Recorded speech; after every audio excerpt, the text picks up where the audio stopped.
Pak Jokowi ku ngono lho, mentang-mentang.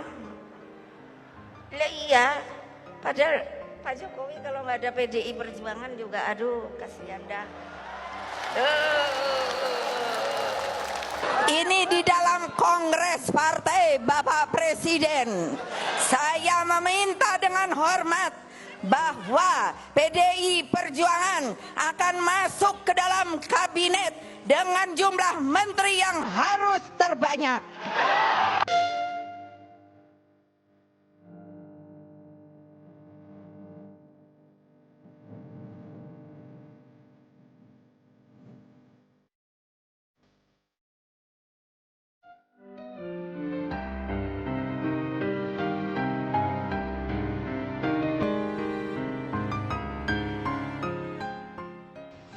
Pertemuan antara Presiden Joko Widodo dan Ketua Umum PDI Perjuangan Megawati Soekarnoputri disebut menunggu waktu yang tepat.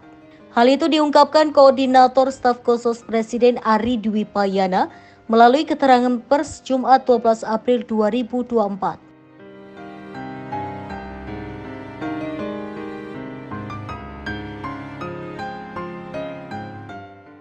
Diketahui hubungan Presiden Jokowi dan Megawati memburuk menjelang pemilihan presiden. Situasi antara PDIP dan Jokowi kian berjarak setelah Wali Kota Solo Gibran Rakabuming Raka maju sebagai calon wakil presiden Prabowo Subianto. Padahal Gibran dan Jokowi masih berstatus sebagai kader PDIP. Apalagi Partai Banteng mengusung calon presiden sendiri yang menjadi pesaing Prabowo, yaitu Ganjar Pranowo.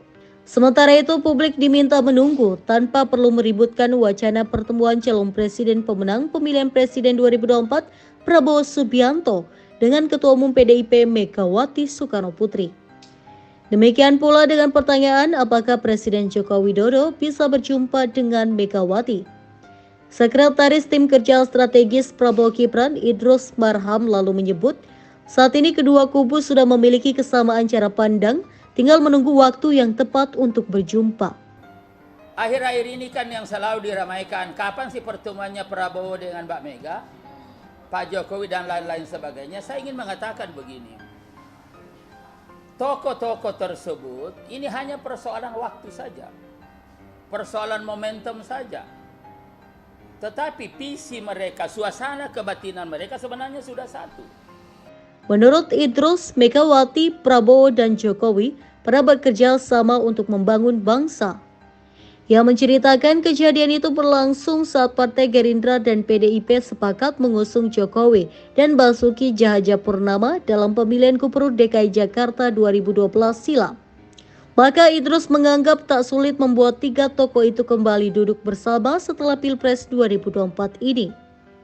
Hal itu penting agar masyarakat tidak menganggap pertemuan itu merupakan pengkhianatan politik. Diketahui PDIP dan Gerindra masih terus memberikan sinyal positif untuk menjajaki pertemuan Prabowo dan Megawati. Pak Prabowo misalkan dengan Mbak Mega di dalam sejarah menentukan kepemimpinan bangsa ini sudah melalui proses panjang. Ya bagaimana ketika di DKI mengantarkan Pak Jokowi misalkan, bagaimana Pak Prabowo pernah jadi wakilnya pasangannya dengan Mbak Mega. Kemudian juga di dalam komunikasi politik dan terakhir Pak Prabowo masuk tahun 2019 dan lain-lain sebagainya. Tetapi ada satu hal yang saya ingin sampaikan. Ketika tahun 2014 saya jadi ketua koalisinya Pak Prabowo Hatta waktu itu, dan sekjen saya adalah Pak Hari Hamzah dan ada Pak Lison. Itu memang Pak Prabowo selalu mendorong kepada kita. Dalam dunia politik itu diperlukan silaturahmi, diperlukan komunikasi. Karena itu setiap kita mau ketemu dengan Mbak Mega yang pada waktu itu 6-7 kali kami ketemu, Pak Prabowo selalu memberikan motivasi. Tidak boleh ya kita ego, tidak boleh persoalan kebangsaan kita terhambat hanya karena ego-ego sektoral, ego-ego kelompok. Karena itu kita dorong. Apalagi sekarang Pak Prabowo seperti itu. Dan oleh karena itu saya punya keyakinan hanya masalah waktu dan hanya masalah momentum. Tokoh-tokoh ini utamanya Prabowo dengan Mbak Mega itu pasti ketemu. Ya bahkan saya tadi berkelakar, boleh jadi kita tidak tahu, mungkin sudah terjadi komunikasi melalui siapa-siapa. Apalagi misalkan di DPR kan Mbak Puan dengan Mas Dasko selalu ketemu di situ dan sama-sama duduk. Saya punya keyakinan, hakul yakin pasti ada canda-candaan politik juga dan lain-lain sebagainya. Nah, lalu tentu timbul pertanyaan, kenapa kok belum ketemu?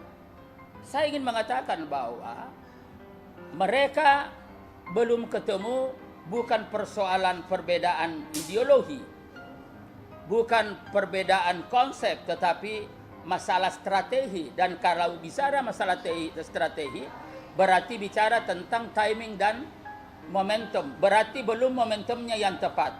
Kenapa belum momentumnya yang tepat? Dalam pertimbangan-pertimbangan politik praktis ada beberapa hal yang harus ditimbang-timbang. Salah satu di antaranya adalah mereka harus tetap melakukan komunikasi politik secara intensif dengan para pendukungnya dari rakyat. Harus merawat suasana kebatinan mereka. Sebab kalau tidak merawat suasana kebatinan secara serta-merta, pendukung-pendukungnya itu pasti memvonis bahwa pimpinan ini dari partai ini tidak boleh dipercaya karena telah mengkhianati aspirasi kami. Nah, ini kan perlu dirawat, perlu mencoba suasana kebatinan yang ada itu perlu dipelihara supaya ke depan ini komunikasinya tetap jalan.